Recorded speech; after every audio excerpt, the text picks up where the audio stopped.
ना ही किसी का फर्क। ढको, इसे ढको। मेरे शरीर को ढकने की जरूरत नहीं। ढकना है तो इन भाइयों को ढको ताकि तुम्हारे पाप ढके जाए।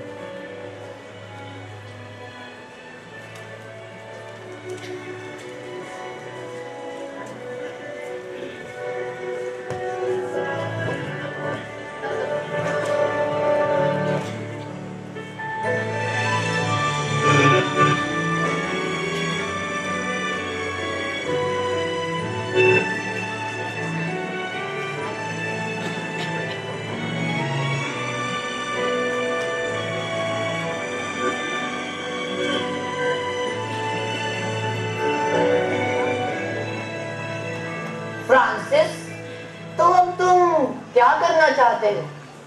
मैं इंतजार कर रहा हूँ उस आवाज का जो मुझे बचपन से बुला रही है। ना जाने मुझे वो कब बताएगी कि मुझे क्या करना है। फ्रांसिस, वो देखो क्रूज, चलो वहां चलते हैं। हे परमेश्वर, कृपया मुझे वो इशारा दे जो आप हमेशा से मुझे बताना चाहते थे। प्रभु उस आवाज के द्वारा मुझे वो रास्ता बताइए और बताइए कि मुझे क्या करना है। मेरा घर, फ्रांसिस, मेरा घर गिर रहा है। मेरे घर को दोबारा बनाओ। धन्यवाद प्रभु, धन्यवाद मुझे राह दिखाने के लिए। अब मुझे जाना होगा प्रभु का घर बनाने के लिए। सबसे पहले मुझे पत्थर इकट्ठे करने होंगे। फ्रांसिस, हम भी तुम्हारे साथ चलेंगे। फ्रांसिस, मेरे पास एक जमीन का टुकड़ा है, हम उस पर प्रभु का घर बनाएंगे। मेरे पास एक झोपड़ी है, मगर बहुत छोटी है, चाहो तो वहां रह सकते हो। साथियों, प्रभु का घर भी बनाना है, पर परमेश्वर का इशारा किसी और तरफ है। शायद वो चाहते हैं मैं लोग को प्रेम और शांति का संदेश दूं और उनके दिल प्रभु का मंदिर बना सकूं। और पत्थरों से मेरा भी था। मेरे भाइयों, तुम जैसे कई पत्थरों को इकट्ठा कर ही मैं प्रभु का राज्य बना सकता हूँ। नई राह, नए जोश और नए साथियों के साथ जुट गया था फ्रांसिस, क्योंकि एक नया आकाश कर रहा था इंतजार उसकी उड़ान का। वो लोग जो समाज के ठुकराए थे, भूखे लाचार थे, उन्हें अपना बना लग गया उनकी सेवा में। देख रहा था और सोच रहा था, समय भी चुपचाप उसकी। जिसके जूतों को न छुआ था धूल ने, कर रहा था सेवा उनकी। खून रिस रहा था जिनके घाव से। एक दिन की बात बताती हूँ, सुनो जरा ध्यान से। कुछ लोगों को लेकर आए उसके साथी युद्ध के मैदान से। देखकर उनकी हालत ऐसी, आंसू भर आए थे उनकी आंखों में। यीशु ने दिया था संदेश शांति और प्रेम का। फिर क्यों धर्म के नाम पर लड़ते हैं, बहाते हैं खून भाई भाई का। करने घृणा का अंत, सुनाने यीशु के मीठे वचन। चल पड़े फ्रांसिस मिस्र की ओर मिलने अरकामेल से। लेकिन जाने से पहले सौंपी थी जिम्मेवारी अपने भाइयों को। मानना आदेश प्रभु के वचनों का। जीवन अपना बिताना मुफलसी और दरिद्रता में। सेवा करना दीन दुखियों की तन मन से। ना प्रेम करना कभी इस शैतानी धन से। जब चला पता अरकामेल को बंदी बना लिया गया उस प्रेम और शांति के दूत को। तो चलिए देखे हुआ क्या आगे नायक को हमारे।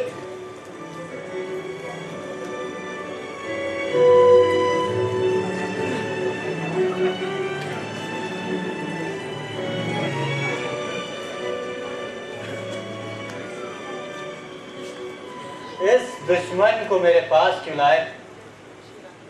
इसे फांसी पर नहीं चढ़ाया अब तक। मैं किसी का दुश्मन नहीं,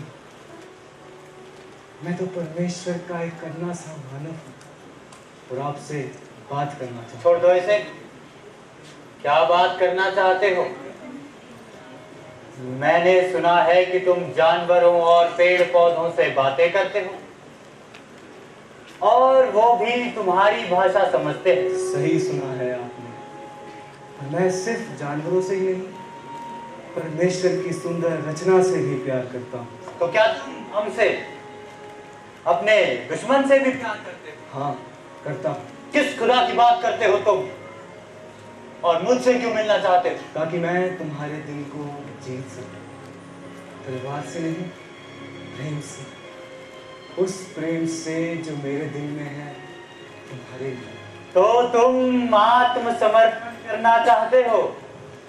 आत्मसमर्पण नहीं, मैं तो सिर्फ संसार में शांति चाहता हूँ। बिना आत्मसमर्पण के तुम शांति की बात कैसे कर सकते हो? क्या तुम्हें मरने से डर नहीं लगता? संसार में फिर से शांति हो, इसके लिए मरना पड़े तो मैं नहीं डरता। मैं डरता हूँ तो सिर्फ पापों से। ऐसा क्या है जो तुम्हें ये सब करने का साहस देता? तुम्हारा विश्वास या अंधविश्वास? मेरे परमेश्वर पर विश्वास और उनका प्यार। यही तो फर्क है इंसानों और परमेश्वर में। वो जीवन लेता नहीं, जीवन देता है, क्योंकि वो प्रेम है। ठीक है, मैं तुम्हें आजाद करता हूँ। जाओ, जाकर अपने लोगों से कह दो, अगर सारे ईसाई तुम्हारी तरह हैं, तो मैं तुम्हारे खुदा के सामने सिजदा करने में कोई संकोच नहीं करूँ। आज तुमने मुझे एक सच्चा दोस्त बनाया।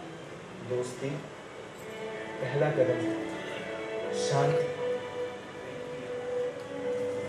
एक तरफ फ्रांसिस पढ़ा रहा था पाठ प्रेम और शांति का, दूसरी तरफ उसके अपने ही भाई कर रहे थे आचरण विलासिता। जो लोग अपनी एक रोटी को भी बांट कर खाते थे खुशी खुशी, वो उड़ा रहे थे दावतें। हाय, ये कैसी थी नियति! जो घर था कभी प्रार्थना का, अब ले चुका था रूप एक पुस्तकालय का। वो काठ के कटोरे कब बन गए सोने के। हे खुदा, ये तेरी कैसी खुदाई है! टूट गया था वो, बिखर गया था। क्या पैसा और विलासिता ही सबको भाया था? क्यों, आखिर क्यों हो गया ऐसा था? क्या सबका भगवान बस पैसा था? क्यों प्रभु, क्यों तूने रचा संसार ऐसा था? इन सब सवालों का जवाब मांग रहा था। बिलख बिलख कर रो पड़ा वो जो था असीसी की शान। हे स्वर्गीय पिता, मुझे क्षमा कर दे, क्योंकि मैं अपने भाइयों को उस राह पर नहीं ले जा सका जो तूने मुझे दिखाई थी। उनके गुनाहों की सजा मैं सहने को तैयार हूँ। पिता, तेरे बेटे ने इस क्रूस पर कितने कष्ट सहकर अपने प्राण त्यागे थे। मैं उसका एक चुटकी मात्र कष्ट भी सह सकूं तो वो कष्ट मुझे दे, परंतु मेरे भाइयों को क्षमा कर दे। मुझे इतना प्रताड़ित कर कि मेरे भाइयों को मार दे। क्रूस, तुम पर प्रभु ने अपने प्राण त्यागे थे। अब तू मेरे प्राण भी ले। हे प्रभु, क्यों बुला दिया? देखो, फादर फ्रांसिस के हाथों पर वही निशान है जो यीशु के हाथों पर थे जब वह सूली पर चढ़े थे। हाँ, देखो देखो पैरों पर भी है। फादर फ्रांसिस, कर दीजिए। अरे भाइयों, वो क्यों रहे? मैं तो खुश होना चाहिए।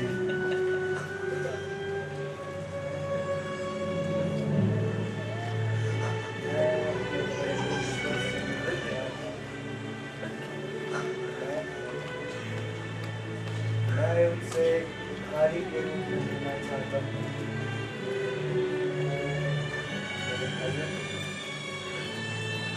याद रखना इस धरती पर चलने वाले सारे जीव जंतु हमारे भाई हैं। कई बार ये चक्का मुझे अपने जैसा लगता है।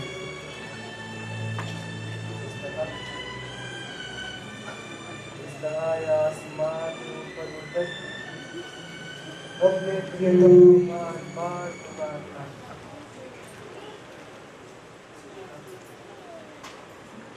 इसी तरह मेरा प्रभु मुझे बुला रहा। बोलिए फादर फ्रांसिस। जो मैंने सूर्य और धरती के बीच सारे मुझे जी हाँ फादर फ्रांसिस।